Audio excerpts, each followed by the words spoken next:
पहला नंबर सवाल में जो हमें संख्याएं दी गई थी अभाज्य गुणनखंड के रूप में व्यक्त करने के लिए, उनमें उसके आगे का जो संख्या था 7वें नंबर के आगे 8वां नंबर जो संख्या है उसको अब हम अभाज्य गुणनखंड के रूप में व्यक्त करेंगे। देखिए यहाँ पर सवाल आपके सामने फिर से एक बार है, देख सकते हैं कि निम्नलिखित संख्याओं को अभाज्य गुणनखंडों के गुणनफल के रूप में व्यक्त कीजिए।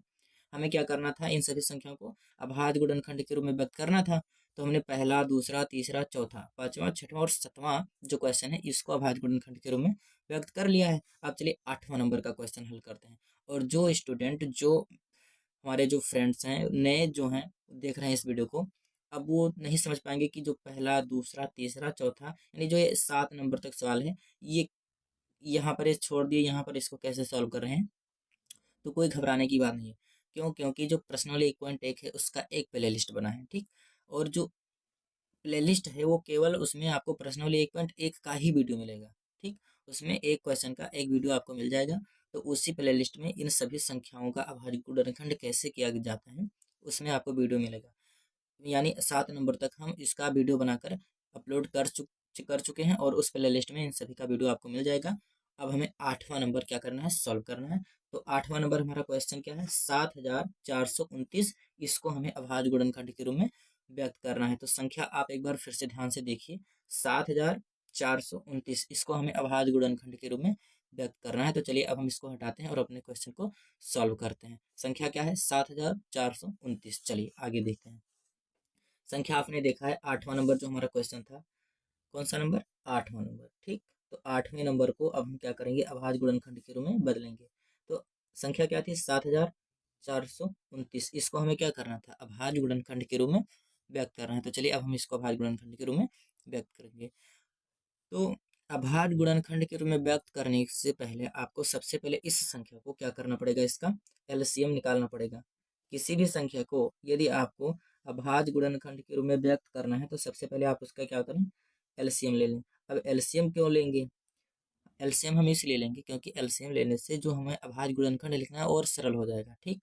अब ऐसे मल्टीप्लाई करना, बहुत ज़्यादा ताम झाम करना बहुत ही ज़्यादा दिक्कत होता है। तो एलसीएम ले लीजिए आप और सरलता से क्या कीजिए, इसका अभाज्य गुणनखंड लिख दीजिए। तो चलिए अब हम लिखेंगे इसको। और वैसे अभाज्य गुणनखंड एलसीएम करके ही लिखा जाता है, ठीक। चलिए अब हम क्या करेंगे, इसका एलसीएम करेंगे, ठीक। तो इसका एलसीएम यानी अब हम इसको विभाजित करेंगे, काटेंगे। तो अब इसको कैसे काटेंगे, किस संख्या से काटेंगे, ये तो चलिए आगे धीरे धीरे समझते हैं कि कैसे काटना है। तो हम इसको किस से काट सकते हैं, चलिए इसको हम काट रहे हैं 17 से। किससे काटेंगे, 17 से काटेंगे।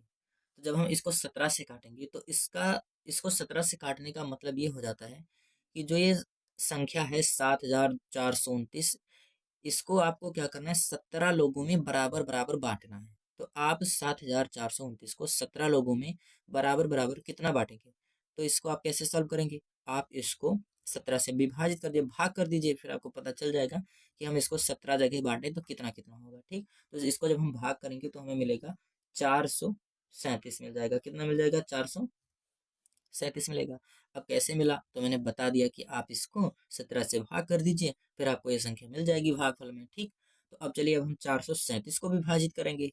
अब इस जब तक इस तरफ एक नहीं आ जाएगा लास्ट में, तब तक हमें क्या करना है, विभाजित करना है। तो चलिए आगे विभाजित करेंगे इसको, क्योंकि लास्ट में एक लाना है। तो अब हमें इसको क्या करना है, विभाजित करना है। तो इसको किससे काटेंगे, तो चलिए इसको हम काटेंगे 19 से। किससे, 19 से काटेंगे। तो जब हम इसको 19 से काटेंगे तो अब 19 से काटने का मतलब इसको 19 जगह बराबर बांटना है। तो अब कितना बांटना है, आप क्या कीजिए, इसको 19 से भाग कर दीजिए। तो जब हम इस 437 को 19 से भाग करेंगे तो हमें मिल जाएगा 23 मिल जाएगा। कितना मिलेगा, 23 मिल जाएगा। अब 23 आ चुका है तो इसको 23 को भी विभाजित करना पड़ेगा। क्यों, क्योंकि लास्ट में हमें एक ही लेकर आना है, ठीक। तो हम 23 को क्या करेंगे, 23 एक अभाज्य विषम संख्या है। नहीं, अभाज्य का मतलब होता है कि जो संख्या खुद से कटे या फिर एक से कटे। तो 23 को हम किसी भी अंक का पहाड़ा पढ़कर 23 नहीं ला सकते हैं। तो 23 को हम क्या करेंगे, 23 से ही विभाजित करेंगे। तो 23 को अगर आपको आज जैसे मान लीजिए कि आपके पास 23 टॉफी है, आपको 23 बच्चों को देना है, तो आप कितना कितना देंगे, एक ही। तो यहाँ पर हम क्या लिखेंगे, एक लिख देंगे। अब ये हमारा क्या हो गया, एलसीएम हो गया। यानी लास्ट में क्या आ चुका, एक आ चुका है। तो अब इसको हम यहीं पर क्या करेंगे, छोड़ देंगे। ये हमारा एलसीएम लग चुका है। अब इस तरफ जो अंक मिले यही हमारे क्या है, अभाज्य गुणनखंड है। लेकिन अब हम इसको लिखेंगे कैसे, हमारा इस सवाल का मेन पॉइंट क्या था कि 7429 को आप अभाज्य गुणनखंड के रूप में लिखें। तो हम यहाँ पर लिखेंगे, अब हम उसका आंसर लिखेंगे अच्छे से कि 7429 का 7429 का अभाज्य गुणनखंड। अब हम यहाँ पर क्या करेंगे, 7429 का अभाज्य गुणनखंड लिखेंगे अच्छे से, ठीक, इसका आंसर में। चलिए अब यहाँ पर इसका आंसर हम लिखेंगे। तो 7429 का अभाज्य गुणनखंड हमें मिला क्या है, यहाँ पर देखिए इस तरफ जो अंक है यही हमारे क्या है, अभाज्य गुणनखंड है। तो इनको हम चलिए लिखते हैं। तो पहला संख्या हमारा क्या है, 17। तो क्या करेंगे, 17 लिखेंगे। और इसी तरीके से इसे लिखते नहीं चले जाएंगे, इसके बीच में हम मल्टीप्लाई का चिन्ह लगाते जाएंगे, ठीक। तो 17, फिर उसके बाद में मल्टीप्लाई का चिन्ह लगाएंगे, फिर क्या लिख देंगे, 19। अब 19 के बाद में क्या है हमारा संख्या, तो 19 के आगे हमें क्या मिला है, 23। तो हम फिर मल्टीप्लाई का चिन्ह लगाएंगे और क्या लिखेंगे, 23 लिख देंगे।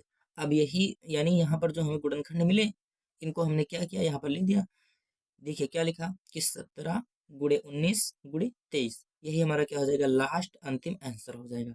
अब एक बात और समझ लीजिए, यहाँ पर बोला जाता है अभाज्य गुणनखंड। तो अभाज्य गुणनखंड का मतलब जानते हो आप, कि यहाँ पर जो आप गुणनखंड लिखे ना, उनमें जो संख्याएं हों वो अभाज्य हों, यानी वो किसी संख्या से विभाजित ना हो सिवाय खुद से या फिर एक से, ठीक, वो होता है हमारा क्या, अभाज्य गुणनखंड। तो ये हमारे अभाज्य गुणनखंड है। 17 को हम किसी संख्या से विभाजित कर सकते हैं, काट सकते हैं, नहीं। 19 को नहीं, 23 को नहीं। तो ये हमारे क्या है, अभाज्य गुणनखंड। अभाज्य यानी जो संख्या किसी संख्या से विभाजित ना हो या फिर खुद से या फिर एक से विभाजित हो, तो हमारी क्या होती है, अभाज्य संख्या होती है। और उन्हीं को हमें गुणनखंड के रूप में लिखना होता है। तो यही हमारी क्या हो जाएगी, आंसर हो जाएगी। यानी 7429 का अभाज्य गुणनखंड कितना आ गया आंसर हमारा, 17 गुणे 19 गुणे 23, ये हमारा अंतिम आंसर हो जाएगा।